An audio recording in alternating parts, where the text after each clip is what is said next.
ಹರೇ ಶ್ರೀನಿವಾಸ. ಇವತ್ತು ಶ್ರೀಕೃಷ್ಣ ವಜ್ರಕವಚ ಅಲಂಕಾರ ನೋಡ್ಕೊಂಡು ಬನ್ನಿ. ಆಮೇಲೆ ಈ ವಿಡಿಯೋದಲ್ಲಿ ಅಡುಗೆಗಳನ್ನೆಲ್ಲ ತಗೊಂಬರ್ತಾ ಇದ್ದೀನಿ.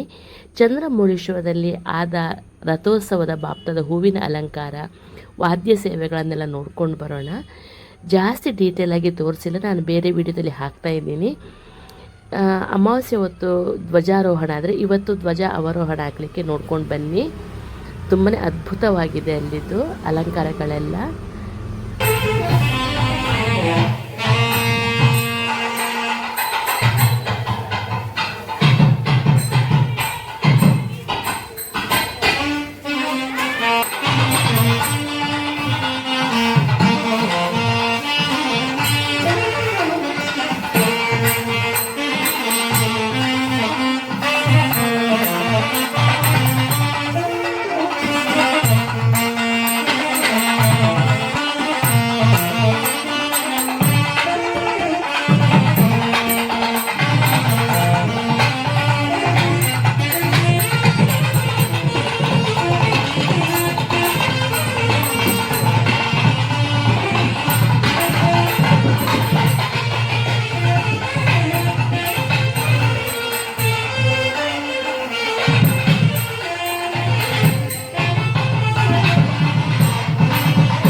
ಇವತ್ತಿನ ವಿಡಿಯೋದಲ್ಲಿ 2 ಟ್ರೆಡಿಷನಲ್ ರೆಸಿಪಿನ ತಗೊಂಡ್ಬಂದಿದ್ದೀನಿ. ಒಂದು ಸೋರೆಕಾಯಿದು ಸಿಹಿ ಅಂದರೆ ಸಾಕೆ ಹಾವೊತ್ತು ಕೊಟ್ಟು ಹೇಳುವಂಥದ್ದು. ಅದು ನೋಡಿ, ಸೋರೆಕಾಯಿ ತಗೊಂಡ್ಬಂದಿದೆ. ಉಗುರು ಅದಕ್ಕೆ ನಾಟುವಂಗಿರಬೇಕು, ಅಷ್ಟು ಎಳತ್ತಿರಬೇಕದು. ಬೆಳೆದಿದ್ದಾದರೆ ನಾವು ಅದರ ತಿರುಳು ತೆಕ್ಕೋಬೇಕಾಗತ್ತೆ, ನೋಡ್ಬೋದು. ಈಗ ಜಿಯೋ ಮಾರ್ಟ್ಗಳೆಲ್ಲ ನೀಟಾಗಿ ಇಂಥ ಸೋರೆಕಾಯಿಗಳು ಸಿಗ್ತದೆ. ಇದು ಪಿತ್ತಕ್ಕೆ ತುಂಬಾ ಹೇಳಿ ಮಾಡಿಸಿದಂಥ ಮದ್ದು. ಈಗ ನೋಡಿ, ನಿನ್ನೆ ಮಳೆ, ಇವತ್ತು ಸೆಕೆ, ಏನೇನೋ ವಾತಾವರಣ, ಇಂಥ ಕಂಡೀಷನಲ್ಲಿ ಈ ಸ್ಪೈಸೇ ಹಾಕದಂತಹ ಈ ಸಿಹಿ ಇದನ್ನೆಲ್ಲ ನಾವು ತಿಂತಾ ಬರಬೇಕಾಗತ್ತೆ.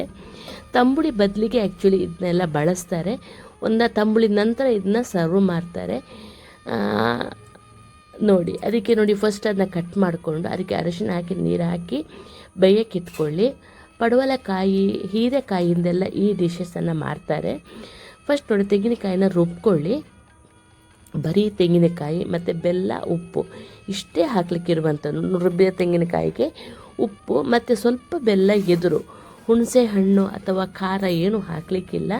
ಖಾರ ಹಾಕೋದಾದರೆ ಬರೀ ಒಗ್ಗರಣೆಗೆ ಮಾತ್ರ ಹಾಕುವಂಥದ್ದು. ಈ ಉಡುಪಿನಲ್ಲಿ ಇದು ತುಂಬ ಫೇಮಸ್ಸು. ಇಲ್ಲಿ ಸೆಕೆಗೆ ಇದು ಬೇಕಾಗತ್ತೆ. ಇದನ್ನ ಮಾಡಿ ನೋಡಿ.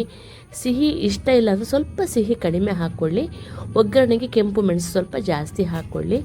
ಇದು ಬೆಂದಿರಲಿಲ್ಲ, ನಾನು ನೋಡಿದೆ. ಆನಂತರ ಪುನಃ ಸ್ವಲ್ಪ ಹೊತ್ತು ನಂತರ ಅದು ಬೆಂದ ನಂತರ ಅದಕ್ಕೆ ಆ ರುಬ್ಬಿಟ್ಟಂತಹ ತೆಂಗಿನಕಾಯಿ ಮತ್ತು ಉಪ್ಪು ಬೆಲ್ಲದ ಮಿಕ್ಸರನ್ನು ಹಾಕ್ತಾಯಿದ್ದೀನಿ. ಕೆಲವರಿಗೆ ಖಾರ ಇಷ್ಟ ಆಗದವರಿಗೆ ಇದು ಇಷ್ಟ ಆಗಲಿಕ್ಕಿಲ್ಲ. ಕೆಲವು ಮಕ್ಕಳೆಲ್ಲ ತುಂಬ ಇಷ್ಟಪಟ್ಟು ತಿಂತಾರೆ.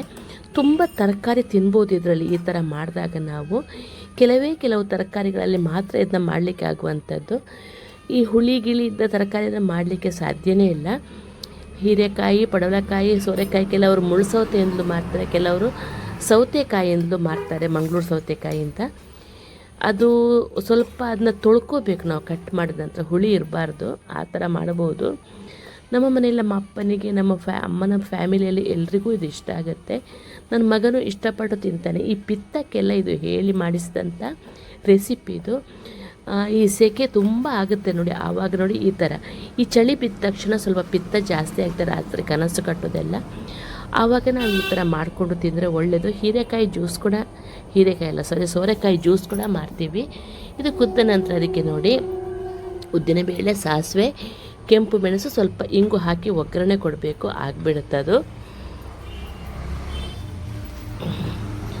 ಸ್ವಲ್ಪ ಸೈಡಲ್ಲಿ ಉಪ್ಪಿನಕಾಯಿ ಗಿಪ್ಪಿನಕಾಯಿ ಇಟ್ಟರೆ ತುಂಬ ಸುಲಭವಾಗಿ ನಾವು ಮಾಡ್ಬೋದು. ಈ ರೆಸಿಪಿನ ನೋಡಿ ಒಗ್ಗರಣೆ ಕೊಟ್ಟರೆ ಈ ರೆಸಿಪಿ ಆಗಿಬಿಡ್ತು.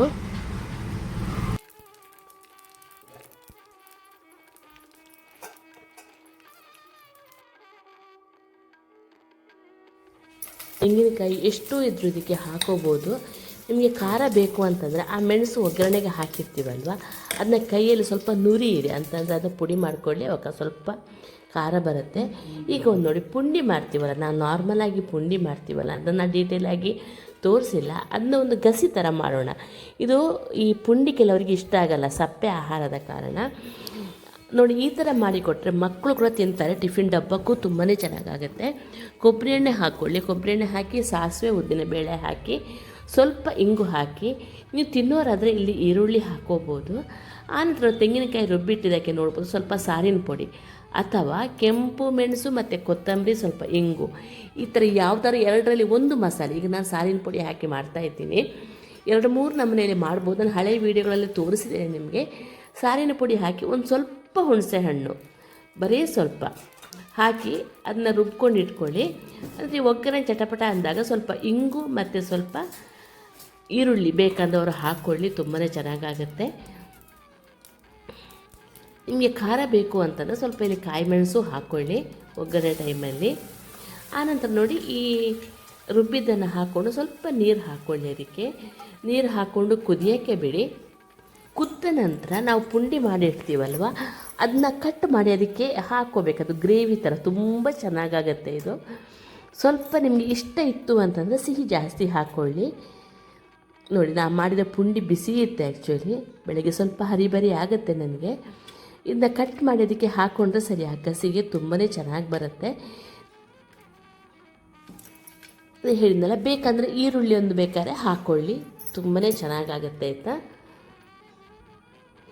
ಏನೇನೋ ಮಾಡಿ ತಿನ್ನೋ ಬದಲು ನೋಡಿ ಈ ಥರ ಮನೆಯದು ಆಹಾರ ತಿಂತಾ ಬಂದರೆ, ದಿನ ಉದ್ದಿನಬೇಳೆ ತಿನ್ನಬೇಕು ಅಂತಲೇ ಹೇಳಿ ಯಾವ ರೂಲ್ಸು ಇಲ್ಲ. ಆ್ಯಕ್ಚುಲಿ ತಿಂಗಳಿಗೆ 1 ಅಥವಾ 2 ಸಲ ಉದ್ದಿನಬೇಳೆ ತಿನ್ನಬೇಕಂತೆ, ಅದು ವೆಯ್ಟ್ ಗೇನ್ ಆಗುತ್ತೆ ಉದ್ದಿನಬೇಳೆ. ಹಿತಮಿತವಾಗಿ ತಿಂದರೆ ವೆಯ್ಟ್ ಗೇನ್ ಆಗೋದು ಸ್ವಲ್ಪ ಕಡಿಮೆ ಆಗುತ್ತೆ.